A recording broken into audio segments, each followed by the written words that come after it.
Los orígenes prehispánicos de San Miguel Totocuitlapilco. El origen de nuestro pueblo lo encontramos documentado gracias a los estudios del profesor Javier Romero Quiroz, y resulta que somos originarios del señorío de Toluca y no de municipio de Metepec de quien actualmente dependemos. Los habitantes de aquellos tiempos eran los matlacincas, los hombres de la red, y los otomíes, cazadores de pájaros, que fueron convertidos a la cultura náhuatl en tiempos de los toltecas.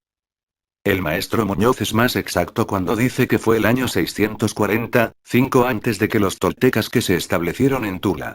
Sin embargo, Aurelio Venegas y otros autores afirman que Toluca fue fundada por el chichimeca Xolotl al llegar a estas regiones, en 1120.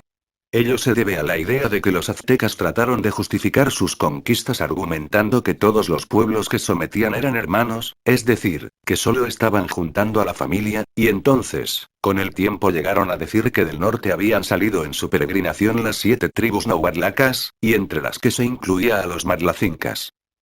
Época prehispánica. Los matlacincas y, en especial, los tolucos, tuvieron la desgracia de quedar en medio de dos grandes potencias militares, los aztecas en el oriente y los tarascos por el poniente.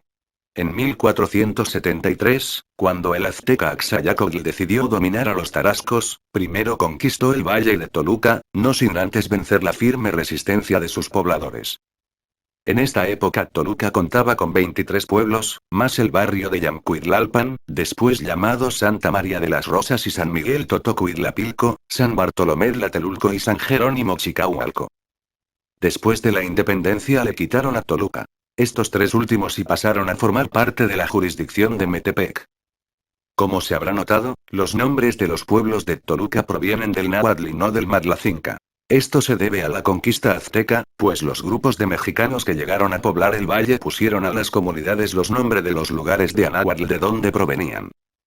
Los herederos de Axayácatl, Tizoc, Ahuizotl, fueron quienes consideraron el dominio mexica sobre todas las posesiones, pues además de Toluca conquistaron Tenango, Tenancingo y las regiones Otomí y Mazahua del norte. A la llegada de los españoles, los matlacincas estaban sometidos a los aztecas, aunque eran más bien tratados como aliados. Afianzaron la dominación azteca sobre Toluca los emperadores aztecas Tizoc, Ahuizotl y Moctezuma II. Los emperadores aztecas entregaron las tierras del Matlacinco al dominio de sus aliados Texcoco, Tlatelolco y Tlacopa, así como de la familia de Ahuizotl.